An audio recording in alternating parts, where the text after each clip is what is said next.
This podcast episode is a big mirror, kind of calling a lot of people out.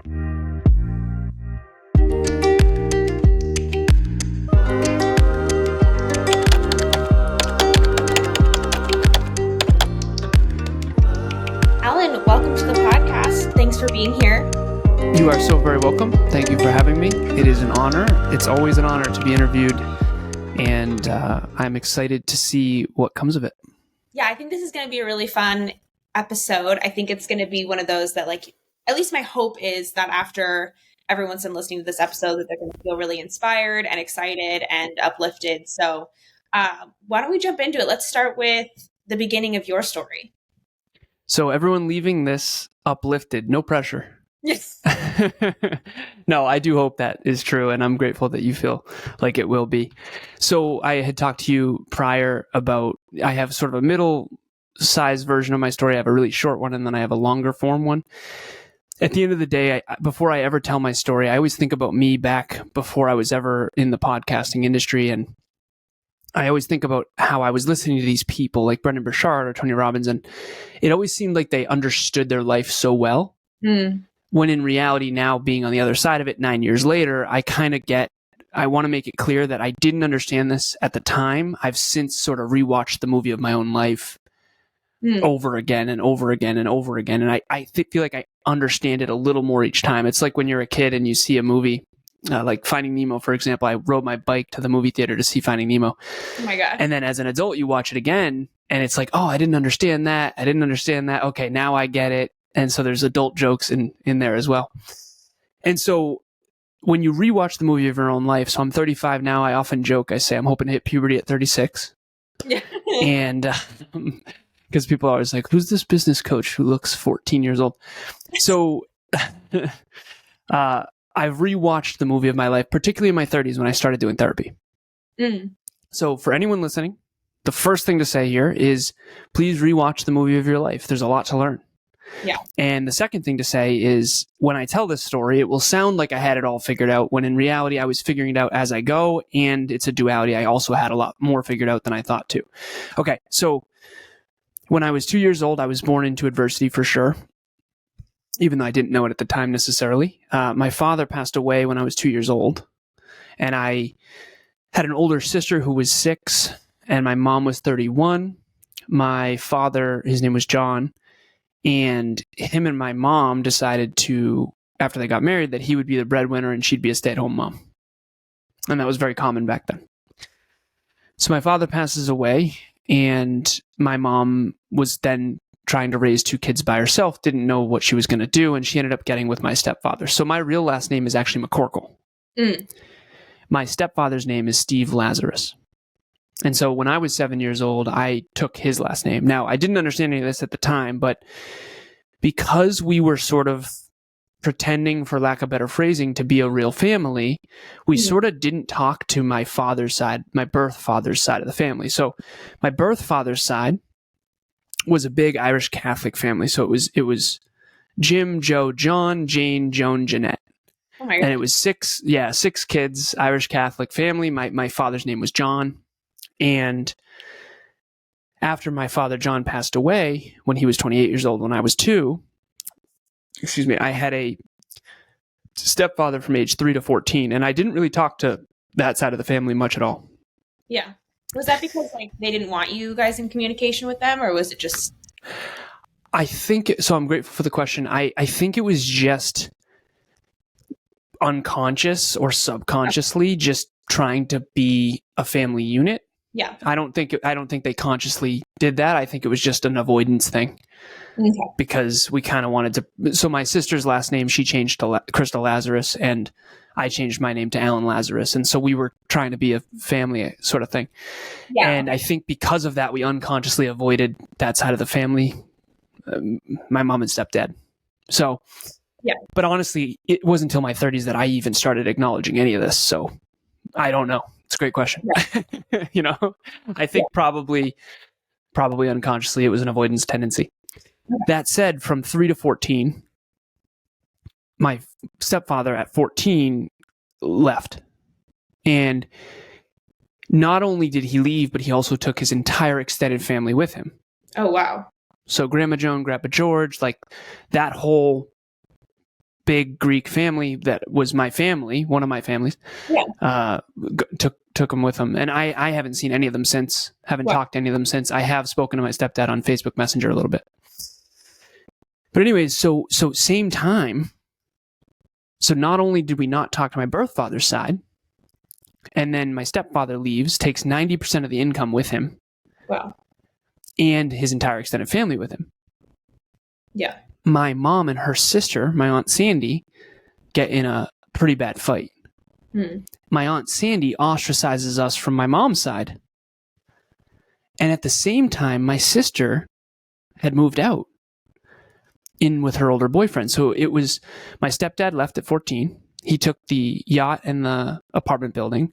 Or he got the yacht and the apartment building. I don't want to say took, but he got the yacht and the apartment building, and we got the house and the dog.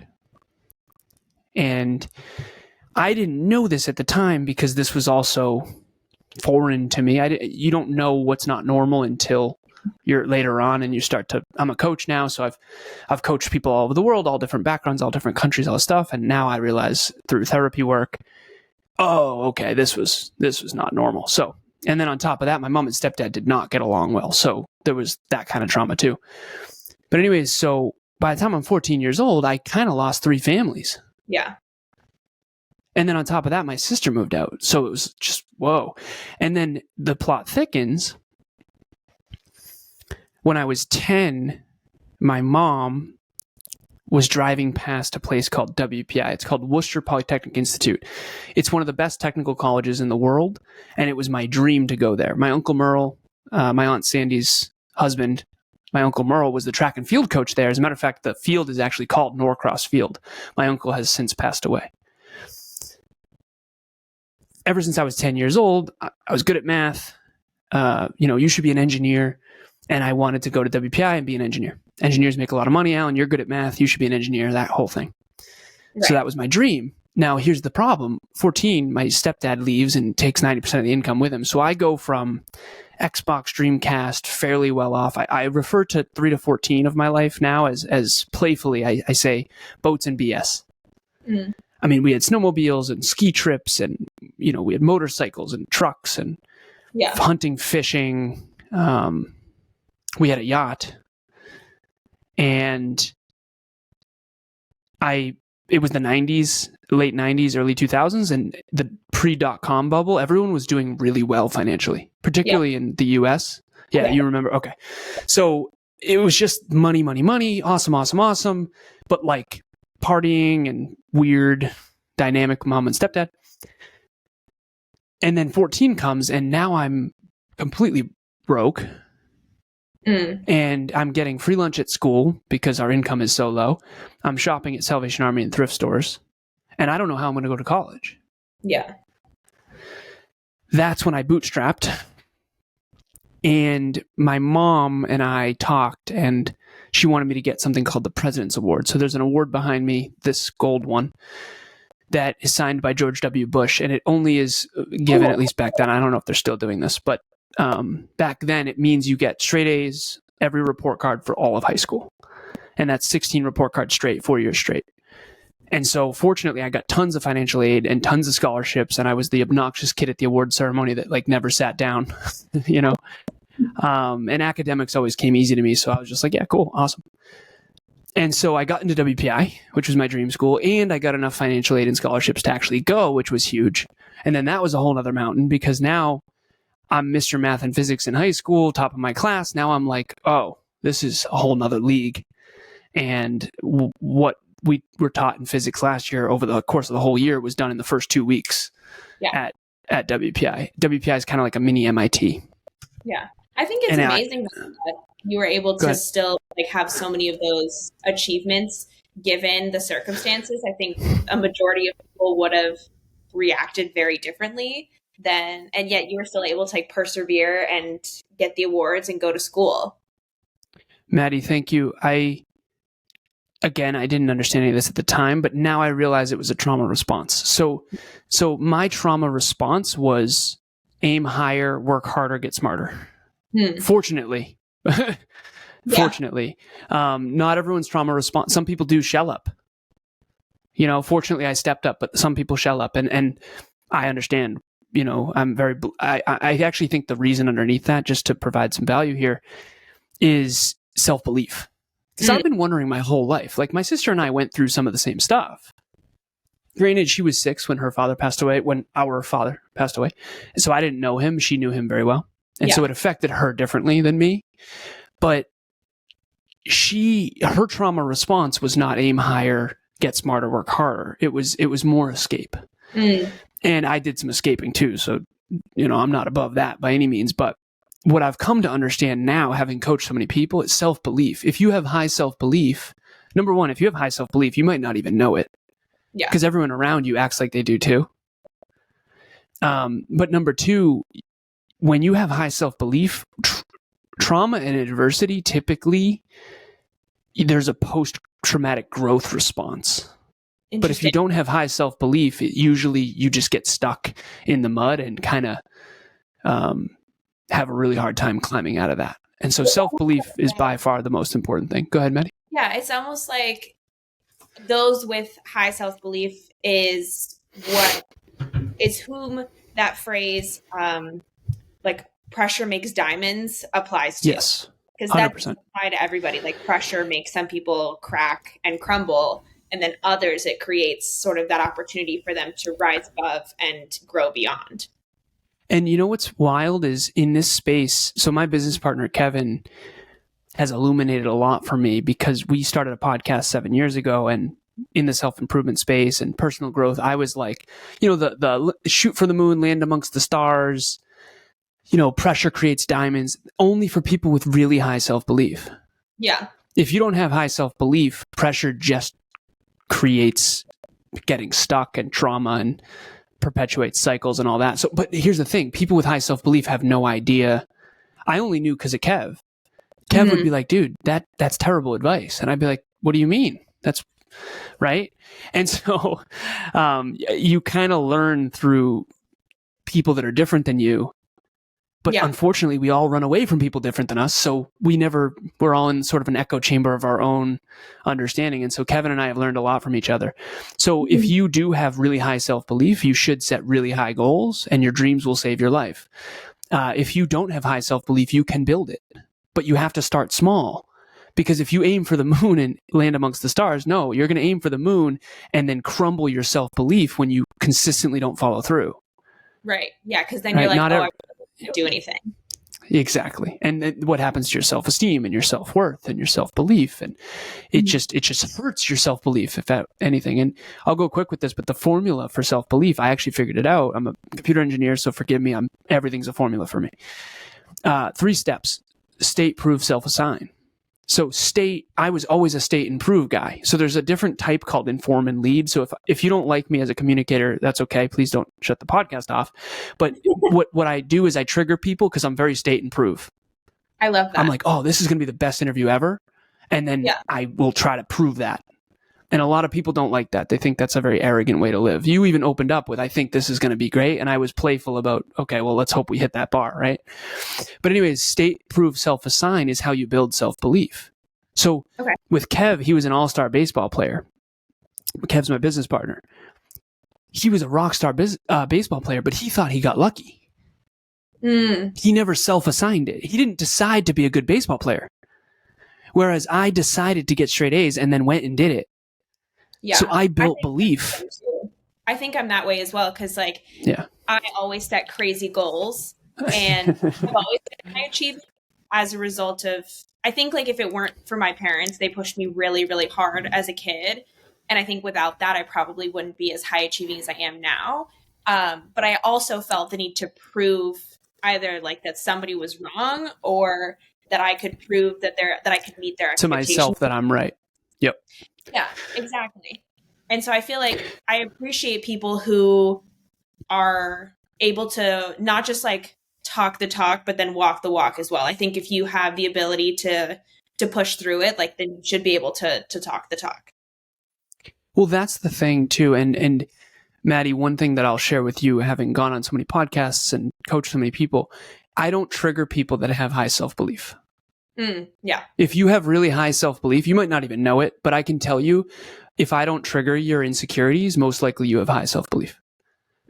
Because anyone who doesn't, and this is the fascinating thing, and I do want to make this very clear to your listeners.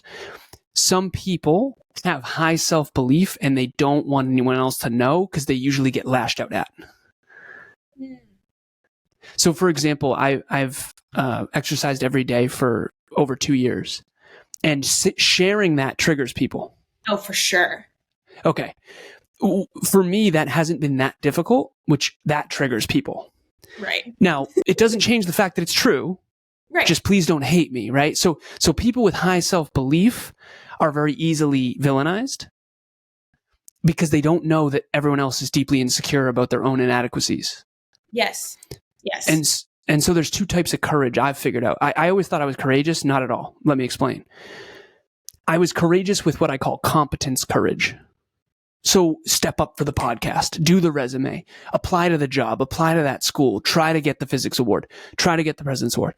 I'm competence courage through the roof. Like, what behind the scenes, I'll always try my best. Like, I'm a try hard to an obnoxious extent, which I think is also from trauma too, by the way. But anyways, the other type of courage I don't have at all. I mean, I do now, I think, but I didn't at all. Social courage. Social courage is the willingness to be comfortable in your own greatness. See, I was always academically inclined. I was always fairly intelligent. Things came pretty easy to me, but I always felt scared of triggering people. Yeah. Because people would always lash out and be like, "Oh, you're so arrogant," or "You're such a dick," and it's like, no, I'm not. I just feel like this is true. And so you either struggle with one of 2 things. And have you ever heard about fear of success or fear of failure? Yeah, for sure. Okay, so I think that if you have competence courage, you don't have fear of failure. You'll fail forward all day. And there's even advice of like, fail forward, fail forward, fail forward. Massive pain and failure. That's where pressure creates diamonds, right? So you're like, yes, that's me, that's me, that's me. Okay, for other people, failure is final. Yeah. Other people need to win in order to keep going. Totally. If I needed to win to keep going, I would never have gotten here. Right? I've been losing my whole life, but I've been failing forward towards success. And so I'm not afraid of failure at all. I'll tell you all my failures. I'll tell you all my weaknesses. That's how I fit in. But what I'm scared of is success, because success comes with something that no one talks about. Number 1, way more pressure. Number 2, people hate you for no reason. Taylor Swift is a wonderful human being, and people find reasons to just hate her. Why? Yeah. She's the most successful artist maybe ever. Yeah. Right. And so, and if you are out there right now listening and you feel like you've been hated for what feels like no reason, you probably have high self-belief. You probably work really hard behind the scenes. You probably way smarter than people think, and you're way harder working than people think. And you believe in yourself more than people think. And you're an eagle who has a broken wing because everyone's been clipping your wings. Yeah. And I think like to your point, I think it's really fair that it is challenging because it's not like you're ever intending to make people feel uncomfortable, and it also puts you in a kind of a bad position, because if you ever wanted to express your achievements, you have to then become conscious of other people's feelings as a result. And it's you're not allowed to. Only the underdogs among us are allowed to express anything. And then as a result, I feel like I've gotten this way a lot, is I'm almost like uncomfortable discussing and sharing with people like all the things that I've done. And if I, I'm in a conversation with somebody that, like, let's say, for example, because I think a lot of women relate to this, like you're at coffee with a girl that you're just meeting for the first time, like maybe it's a networking thing, or maybe like it's your first time having, that first like date with your new friend, and you're telling them about your life. And like, I've had this happen before where I'll be like, oh, and then I did this and I published a book, and then I did this and then I published another one. And they're, oh my God, they're like, you published 2 books? That's so crazy. And then like, it's a good interaction where people aren't uncomfortable by it. But a lot of the times I think it does inevitably reflect on them. And then they have to be like, wait, am I insecure right now because I haven't done as much? And I think it's hard because like, you don't want to live your life comparing yourself to people. That's obviously never going to get you anywhere, but it's also an inevitable result of being human. Oh, yeah. Comparison is something that our unconscious does automatically. Anyone who says, I don't compare. And by the way, real talk, how do you know the value of a house? You do what's called comps. You compare to the other houses in that area. Like, there is no, the problem is nowadays we're comparing our real life to other people's highlight reel. Oh, yeah. Right. And then, so for example, we have 1,700 episodes. I always tell my clients, don't compare to me now. You got to compare to my first YouTube video, which is awful. Right. And so I saved it privately. But I have a link unlisted on YouTube that I send people because I need you to know where I started. Yeah, totally.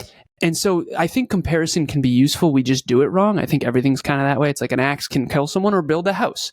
And so, but I'm also a very statistical, mathematical thinker. So anyone who is emotionally driven and not rational is also going to be triggered by me. Because it's easier said than done. I know that, but I digress. So you, Maddie, I can tell probably are an achiever, probably always have been. Most likely the unachievers among you, the people that don't have a lot of self-belief aren't achievers. People who have low self-belief aren't achievers. Yeah. Why would you shoot for something you didn't believe you could do? Right. But here's the thing. I'll give this framework if I do feel like this will be super valuable. I did this earlier on book club. We have a little book club. And then I'll finish my story too, because I got digressed from that, but I think this is good. So I have a leadership framework that's silly and playful, but very, very true and very helpful. And I want to reiterate, just because I'm trying to have social courage, I'm trying to be helpful here, and I'm not trying to, please don't villainize me for this. Really try to take this in. And so if you get triggered by me, that's okay. Permission to be uncomfortable, that kind of thing. All right. So there's 5 types of people in my leadership framework. And I try really hard to understand and accept people for who they are. There's only one type of the 5 that I disagree with strongly and just will never be okay with. And those are the bullies, but we'll get there. I'm just against bullies. I always have been. If you're tearing people down constantly to try to make yourself feel bigger, you suck. Like, I don't have anything to do with you. So I'm against bullies. It is what it is. Okay. And I'm sure you've been bullied too, by the way. I also have. Yeah. Anyone with high self-belief just gets lashed out at regularly. But anyways, so the first type of person is an eagle. Okay. So my intuition tells me that you're an eagle with a broken wing. Okay. And again, I don't want to project onto you, but that's what it tells me. An eagle with a broken wing is someone who has been convinced they're a duck because the bullies have clipped your wings your whole life. Now, so the first type is an eagle. An eagle is the type that just wins at everything. Everyone think, if you're out there watching or listening to this, like, think of someone who's just good at everything. Yeah. And by the way, that person has no idea that other people aren't. They have no reference point. They just win at everything. So my beautiful girlfriend, Emilia, she's beautiful. She's hardworking. She's like almost as strong as me. She's smart. She's brilliant. She's hardworking. She just wins at everything. She always has. She's just an eagle, right? And for some reason, even though she's the most wonderful human I've ever met in my life, people lash out and just hate on her for no reason whatsoever. It's alarming and it pisses me off, quite frankly. But that is what it is. Those are the eagles, okay? I'm trying to become an eagle myself. I'm actually the second one. So the second one is an eagle with a broken wing. An eagle with a broken wing is someone who grew up with ducks, and the ducks convince you you're an ugly duckling. Yeah. These are the black sheep, quote unquote. These are the people that always had high self-belief, and they had gifts and quantum abilities that other people didn't have. And for those of you who don't know quantum abilities, it's like asking Michael Jordan how to dunk a basketball. He's like, I don't know. What do you mean? You just dunk. It's like, well, that doesn't really work for me, sir. Right? So these are the geniuses amongst us. These are the high self-belief. These are the people that just win. They've always been good at stuff, but the eagles with a broken wing, they hide how good they are. Yeah. They hide their achievements. They hide their skills. They hide their work ethic. They hide how smart they are. They just want to belong, and they just don't want to be hurt. And so I was an eagle with a broken wing for 30 years. And I think in my 30s, I've finally become an eagle and just had the courage to own it. Yeah. Okay. The third type are the ducks who want to fly with the eagles. These are my favorite type. These are the underdogs who will, with humility and work ethic, they will fly with the eagles, baby. Yeah. And they can. And sometimes they soar higher than the eagles. It's awesome. So I have Kevin, I would put in this category. Kevin, my business partner, he never felt naturally smart. He never felt naturally gifted. He always felt like an underdog, but that dude outworks everybody. And he's flying with the eagles. And I love it. And again, this is a metaphor, so please don't villainize me. All right. The last two types, one of them is ducks who want to stay ducks. They don't put wind in your sails because they can't give away what they don't have, but they don't rip you down either. Okay. Ducks who want to stay ducks are a little annoyed with eagles because the eagles always project on them. Like, hey, you could totally do more and you could totally be more and you could. Yeah. So you do that to your friends. Yeah. Okay. So do I. Being around us is a pain in the butt. Yeah. For them, they just want to hang out, Maddie. They don't want to achieve. That's us projecting. Okay. But you could so write a book if you wanted, right? We want to believe that because then we're less alone, right? And of course they could, but they won't and they don't want to. So ducks who want to stay ducks don't like me typically, unless I dial myself way down because this is the tempo I'm always at. This is actually me sick. Okay. The fifth type are the type I absolutely despise. These are the wing clippers. These are the ducks pretending to be golden eagles. These are the people who are pretending to have high self-belief when deep down they're the most insecure among us. Yeah. These are the ducks that are pretending to be golden special eagles. These are the Louis Vuitton, Lexus driving, status driven, pretend, knock everyone else down so I feel big type. Now, here's my point. When a duck pretending to be an eagle is with an actual eagle, they either have to face reality or they have to rip you down and clip your wings. I think before I was where I am now, interacting with those kinds of people was exactly that. It was like I would let them try to tear me down, and then it would get in my head, and then it would inevitably like have some effect on me. Whereas now, being around those kinds of people, it's like I could see so clearly how hard they're trying to pretend. And around them is like physically exhausting for me because I'm looking at them and I'm like, it must be so tiring and so hard to continue to pretend. And like, it's crazy because I think we've all pretended in some way, shape, or form at some point in our life. But the difference between those who do it just out of like self-preservation versus those who do it with malice. Yeah, status and ego. So like everyone is either pretending to be more than they are or pretending to be less than they are. So the people who are pretending to be more than they are, when they're around someone who really is, okay, so let's imagine someone who thinks they're super smart and they're pretending to be smart when they're not. Now when they're around someone really smart, they have to lash out. They have to do what I call energetic jabs. They have to make you go docile. And there's two ways to get on our level, for lack of better phrasing. You can rip us down or you can put in the decades of hard work to actually learn and grow and contribute, right? And so I understand that when you get in shape and when you get smarter and when you achieve more and when you achieve your dreams, I'm convinced the reason people don't achieve their dreams is bullies. I'm convinced. Because when you achieve dreams, bullies rip you apart. Oh, they go right for the heart. Yeah. Like, I literally like have charities that help underprivileged kids and I'm getting ripped a new one. And it's like, and you know what's interesting? I didn't have enough courage to call it out.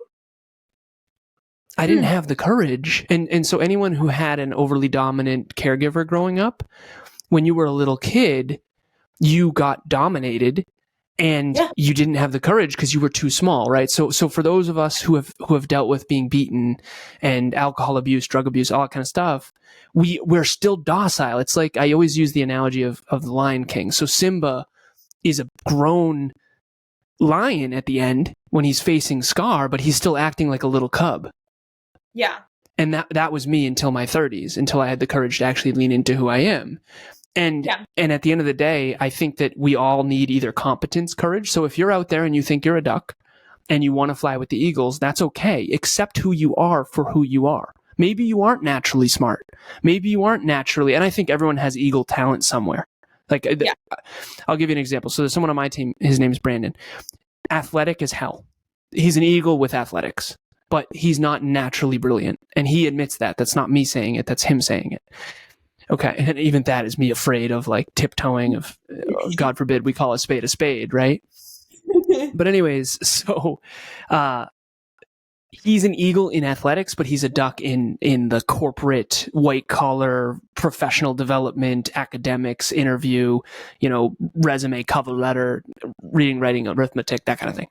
Academics was always a struggle, but that dude will hump humility and work ethic. He makes up for it.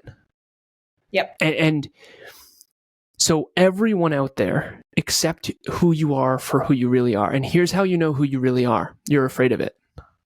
Yes. I'm not afraid to be less than. I'm not. I'm afraid of when I am more than. It's not safe to be more than when you're around bullies. Yeah.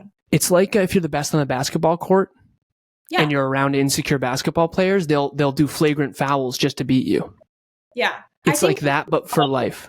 Go ahead, Maddie. You experience this a lot in your daily life. I think like the easiest one I think that most people can probably relate to is with exercise. When you start, especially if you're like in a group of people who like, let's say you party for so long, and then you're like, I really want to start getting into my health and fitness journey. And they cheer you on at the beginning. Nice. Like, yeah, bro, like we'll see you later. And then like months later, as you start being like, no, guys, like I don't really want to go out tonight. I have to go to the gym on Monday. She thinks she's better than us. Yeah. So you start to make these small lifestyle changes, and then inevitably they come at you and they're like, why don't you hang out with us anymore? Like they start to get mad at you and you start to lose. I mean, I don't think those are quality friends anyway, if they're not supporting you in that kind of journey. But it's true, like you will start to lose people as you invest more in yourself because those lower quality individuals in your life become so uncomfortable with your changes that you're making. 100%. And Maddie, thank you for calling a spade a spade. When you had opened this, I forget if we were on air or not, but to me, that's been the hardest part of the journey. The hardest part of the journey is sailing away from all of the deeply insecure ducks pretending to be golden eagles. It's the big fish, small pond syndrome. You're okay, tough guy. You're awesome. And whenever you get around someone who actually is putting in the work, it's a spotlight shining down on the fact that you aren't doing anything with your life. And the truth of the matter is you can react one of two ways to that. You can react with humility and reverence and actually learn from people, or you can rip them a new one and attack them and attack their work, right? I got you're a podcaster now. Oh, you're a bodybuilder now. And it's like, I thought I'm like helping people improve their lives. I thought this was a good thing, but at the end of the day, it's just a trauma response. Go ahead. Yeah. I mean, I think it's just really interesting. And for me, it has genuinely been kind of like a pleasure to release any like negative individuals from my life. And now I think I've always been kind of made fun of by my family. They're like, oh, she's kind of a loner. She's kind of antisocial. Because my brother is very much the opposite. He was always like the more the merrier. He has so many friends. And I've always been very opposite. Like I have, very small core group of friends. Quality over quantity. Good for you. Yeah, it really is, because I only can tolerate being surrounded by people who A, understand themselves and are willing to put in the work to improve.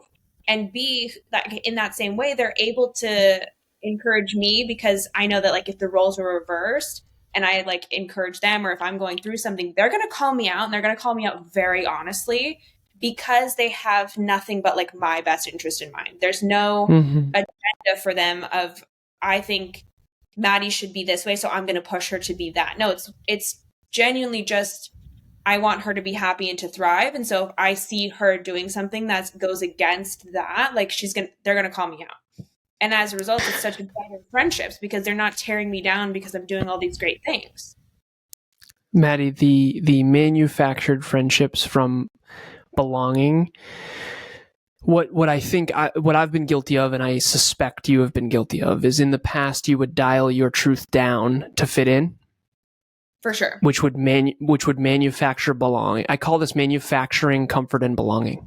So one of the reasons why I used to have a drinking problem, I now understand, is when I would drink, I would fit in easier. Interesting. I'm very future oriented. I'm very academic. I'm very intellectual. I'm a computer engineer. So like my brain works really quickly.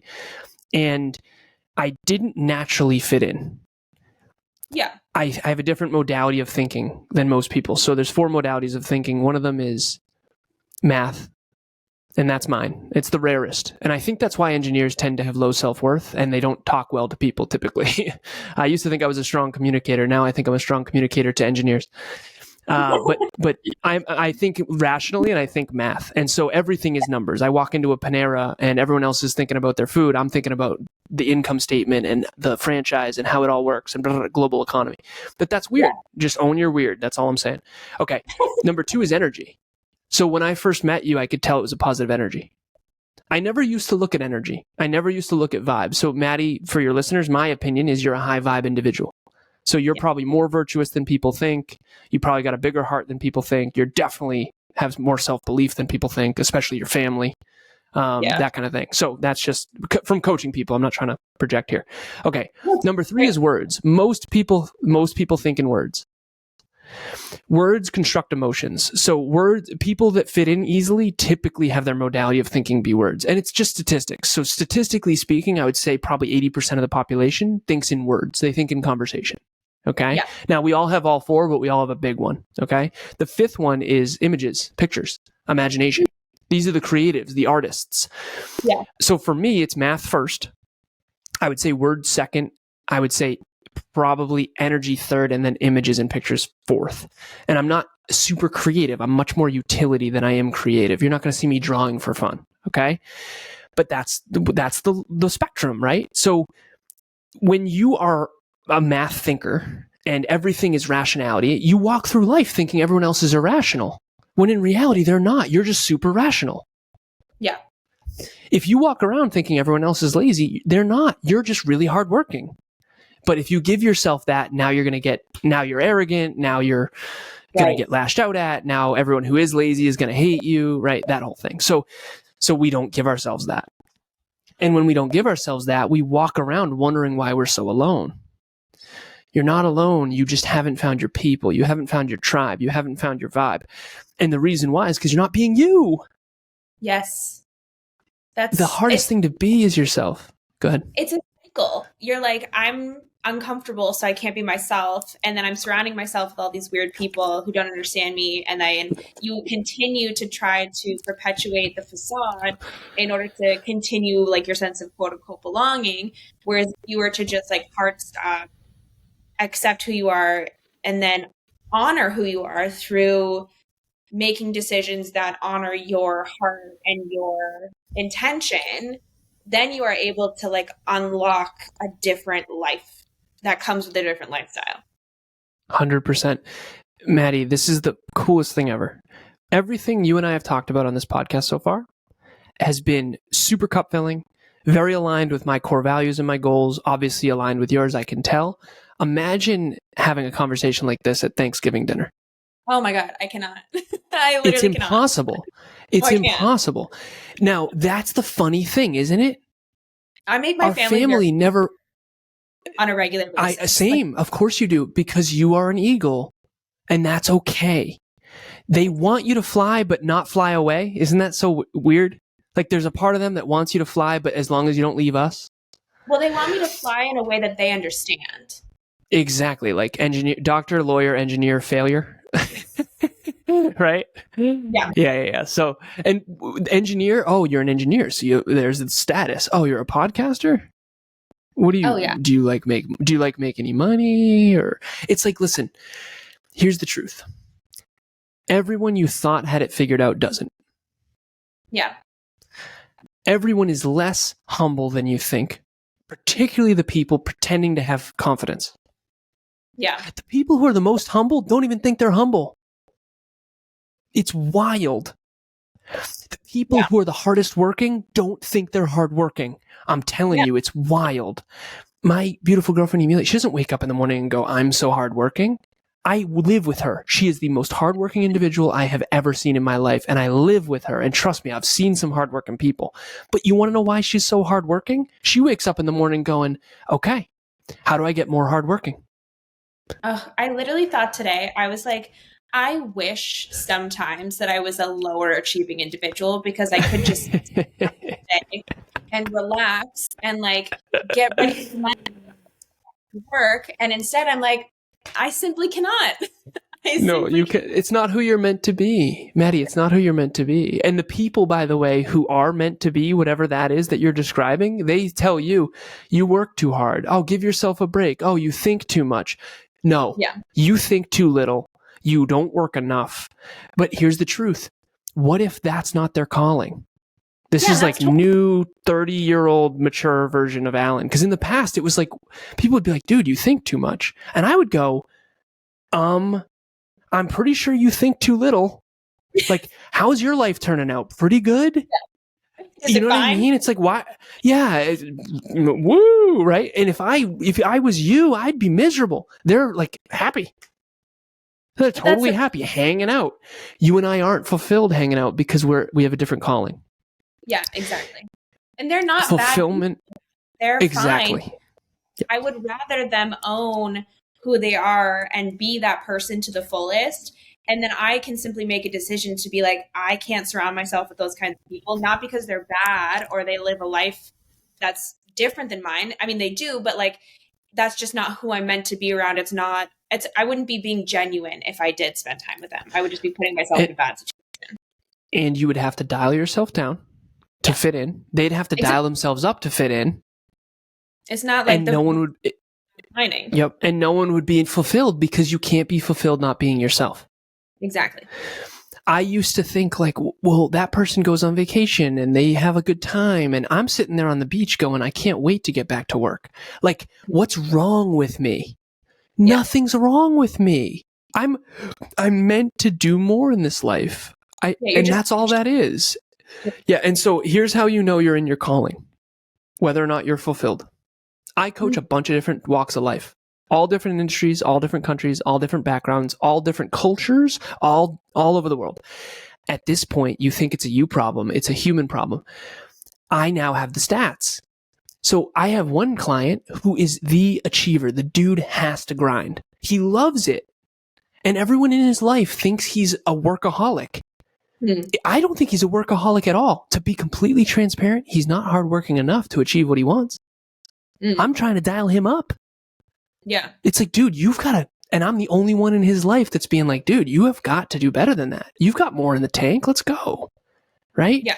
You don't want to go away every other weekend with XYZ. You want to do your mission. You have a calling and you're never going to be fulfilled on the beach. It's just the way it works. You can go to the beach for a couple of hours, but by the 8th hour, you're sitting there going, all right, it's time to get back to it. Yeah. Whereas other people, I coach them and they want to they really just hanging out. I want to do a little better. I want to do a little better. I want to do a little better. That's why Next Level University, that's why we talk about this. Everyone has a next level, but not everyone wants to climb Mount Everest. Mm-hmm. I used to spend my life wondering why no one else wants to climb. And it turns out I have more self-belief than I thought. I didn't know. Everyone else has less self-belief than I thought. I didn't know. And I have a calling that calls me. I always say, push yourself to stay in the pole. You know the deal, Maddie. You wake up on the weekend, you had a good weekend, and Monday comes along and you get pulled out of bed ready for more. It's true. Not everyone has that. Yeah. Some people really do just want to chill. Yeah. And that's their calling. Yep, exactly. And you accept them for that. Why can't they accept you for this? Here's where it gets wonky. Maddie, when you get results, they want your results, but no calling. They want your results, but no work. Yeah. They want your, it must be nice. Ooh, that must be nice. But they don't want anything that comes with it. Or they're like, oh, I wish I could do that. Yeah, exactly. And it's like, honestly, you could probably, but you don't want the work that goes with it. And the real deep truth that you and I don't want to admit to ourselves is that some of them can't. Yeah. And it's like, to me, it's always a really just a matter of wanting. And it's like those who actually want it bad enough will do the work to get there. Yep. And then those who really don't want it that bad just won't. Like, to me, it's simple. Like, anytime that I talk to somebody who's in a situation in their life, and I'd like to also preface this and say, like, there are some situations that are incredibly difficult to get out of, and I'm not talking about that, but I just mean, like, you know, a normal person's like in a situation that they're more than capable of getting out of, and they're like, ugh, I can't do it. And it just means that you really don't want to change. And the second that you really do want something to change, you will figure out a way to make it different. Well, the thing that comes in there is I call it the triad of transformation: humility, courage, and vulnerability. I took a fire protection course back in college, fire engineering, and it takes fuel, oxygen, and heat to create fire. I think it requires humility, courage, and vulnerability to create transformation. So that person you're referring to, their ego has to burn down. It's like the phoenix burning down in order to rise anew. So I got in a car accident when I was 26. I'll circle back to my story briefly. After college, I went into corporate. I rose, paid off 84 grand worth of debt in a single year, had 150 grand in an investment account, all tech companies. I worked for a company called Cognex. I was a 1% earner in my early 20s. Earner, not net worth. Whenever I say that, it's like, earner. I was making almost $200,000 a year back then, which was 1% global earner, not in the US, but global. But the point is that I was successful, but deeply unfulfilled.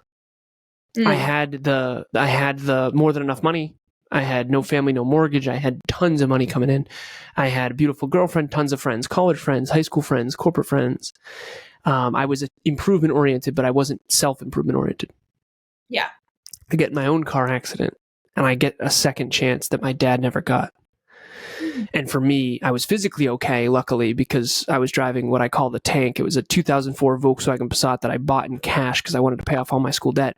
And it was a German-engineered Volkswagen car, steel trap. I used to call it the tank. And it was a head-on collision. It was not good. But fortunately, the airbags deployed and I was physically okay. But mentally, emotionally, and spiritually, I was completely messed up. My dad died in a car accident when he was 28. I was 26 at the time, questioning my entire existence. And so I had my quarter life crisis, and I decided, you know what? The success without fulfillment thing isn't for me. I was an achiever. I was improvement oriented. I was professionally developed, but I wasn't emotionally mature. I wasn't emotionally developed. I wasn't emotionally in tune. I had trauma I hadn't dealt with. So I always joke, I say, if you want a coach, you need a therapist. Yeah. If you want a therapist, you probably need a coach. Success and fulfillment both matter. They both matter. Trust me. I went to very, very successful, but unfulfilled, and that sucked. And then I went all the way to fulfilled, but all the way past broke when I was an entrepreneur. I was fulfilled as hell, fitness model, fitness competitor, fitness coach, doing what I love, passionate, self-improvement, fulfilled, amazing relationship, but I was broke. Success without fulfillment sucks. I did it. Fulfillment without success also sucked. Yeah. So I'm very grateful now, 9 years later after that car accident, to have flipped to the script. And now I focus on fulfillment and achievement, and then success will be a byproduct in alignment with my calling. And so a lot of that sounds fortune cookie, but ultimately what it comes down to is, how do you become ambidextrous? How do you become professionally well-developed and personally well-developed? Because I know a lot of heart-driven, wonderful human beings that are personally developed, that are doing the inner work, but they're not successful in the economy. Right.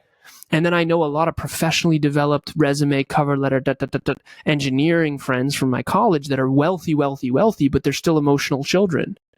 Yeah. And their marriages aren't great, and they get divorced, and they take better care of their Porsche than their own family. And unfortunately, they're winning in the economy, but not in fulfillment. And I was on my way to that. So how do we become ambidextrous? How do we work on personal development and professional development? How do we work on achievement and fulfillment? How do we develop skills and do therapy? It's not an or, it's an and. And I think very few people are strong and warm. It's hard to be both, because usually you're one or the other. And if you're strong on the right, usually you have a weak left.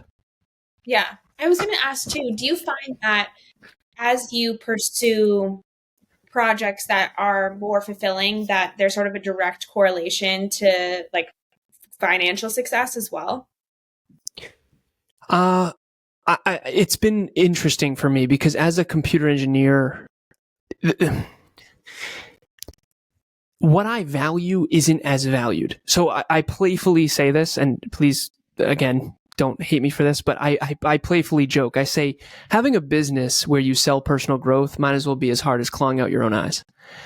I'm playful with that. Like, think about it. Even if this podcast episode is a big mirror. Mm-hmm. It's a really big, it's kind of calling a lot of people out. This conversation, that's why you can't talk about it at Thanksgiving. Yeah, totally. Anyone who doesn't have their stuff in order and isn't dialed in and hasn't done work, you're going to trigger all their ego. It's like this the whole time. Yeah, it's like a wall. I call it the trampoline. You can't get farther than, there's no depth, right? Everyone wants to climb higher, but they don't want to go deeper, right? But I actually have struggled to, self-improvement is not easy to sell, especially not if it's real self-improvement. I mean, it's easy to sell the 10 easy ways to become a millionaire, which is all just BS, by the way, complete crap. But no, so I have found long-term, yes. Long-term, chasing my true passion and being authentic has brought a lot of financial success, but short-term, definitely not. I mean, I started coaching for free and now I have 21 clients and I have a big 6-figure coaching practice and I'm very grateful for all that. But it started out with, how do I start this thing? And, if you can't even get some of your friends to grow, now try get people to pay you for it. Right? It's not an easy industry to win in if you have authenticity and integrity. If you're not willing to lie through your teeth, which Maddie, I know you're not, I can tell. Right? I can tell. If you're not willing to lie through the quick fix to, $5,000 programs that I sold a course for 80 grand. Yeah. Hate it. Yeah. Hate it. You are the real thing. You're homegrown organic. I know that. I've studied this industry for 7 years, upside down and sideways. And there's a lot of absolute liars out there. I mean, just bad. Way worse than I thought. And some of them I've met. I've met them behind the scenes. I was, ooh, that's the end. That's the end of our relationship. Yeah. Really? Because they're just lying through their teeth. Yeah. 100%. Buying followers. Yeah. Yeah. The whole nine. Yep. But what I will share is that true self-improvement in the real world, helping real people, building a real community with a real business is so fulfilling. And long term, if you're fulfilled, you'll be more motivated and you'll climb higher, longer, not faster though. Definitely not faster. Yep. And so that's my answer to that. It's like, I'm sure content creators will understand this. The right way to do things is to drive organic growth, is to quality content consistently. And it's a long game and it's a grind. But if you love it and if you're passionate about it, if you want it bad enough, you will get there. And I always think about that as like, if you pursue things in life that are fulfilling to you genuinely, and you're like allowing yourself to be relatively open-minded and be guided on the path, then you will find success because you're more motivated and you're more disciplined and ready than other people. You will. And you'll be able to hang longer because you can never sustain a fake performance. Totally.